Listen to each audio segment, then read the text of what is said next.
Daily 2 கோடி ரூபாய் சம்பாதிக்கிறதுக்கு இந்த கம்பெனிக்காரன் வெறும் குசு மாத்திரையத்தான் வித்தான். நீங்க ஏதோ சொன்னீங்க, ஆனா என் காதுல இது. Yes, you heard it right. சுத்துவர்தக் சூரணம் தெரியுமா? இவன் ஈனோ, டைஜின், ஜெலுசில் இவனுக்கெல்லாம் தாத்தன்.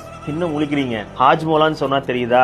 அவன் தான் இவன். இது மிளகா அரைக்கிற சீரிஸ் எபிசோட் 2. 1980sல டைஜஷன் இம்ப்ரூவ் பண்றதுக்கும் நம்ம விடுற கேஸை கண்ட்ரோல் பண்றதுக்கும் டாபர் இன்ட்ரடியூஸ் பண்ண இந்த டைஜஸ்டிவ் எய்டோட பேரு தான் சுர்வர்தக் சூரணம். என்னதான் இந்த மருந்து ரொம்ப எஃபெக்டிவா இருந்தாலும் சேல்ஸ் சுத்தமா இல்ல. காரணம் அதோட பேரு. சொல்லவும் முடியல, வாயிலையும் நுழையல. அது மட்டும் இல்லாம இது வயசானவங்க சாப்பிடுற கேஸ் மாத்திரைன்னு பொசிஷன் ஆயிருச்சு. இங்கதான் டாபர் அன்எக்ஸ்பெக்டடான ஒரு சேஞ்ச கொண்டு வராங்க. இதை கம்ப்ளீட்டா ரீபிராண்ட் பண்ணி ஹாஜ்மோலான்னு பேர் மாத்துறாங்க. சூரணமா இருந்ததை சின்ன டேப்லெட்ஸ் ஆக்கி ஒரு பாட்டில்ல போட்டாங்க. 1990sல நம்பர் 1 டைஜஸ்டிவ் எய்டா வளர்ந்திருந்தாலும் ஸ்டில் பெரியவங்க மட்டும்தான் அதை வாங்கிட்டு இருந்தாங்க. மார்க்கெட் சைஸ் இவ்வளவுதான். அங்க விளையாண்டா இந்த டாபர்.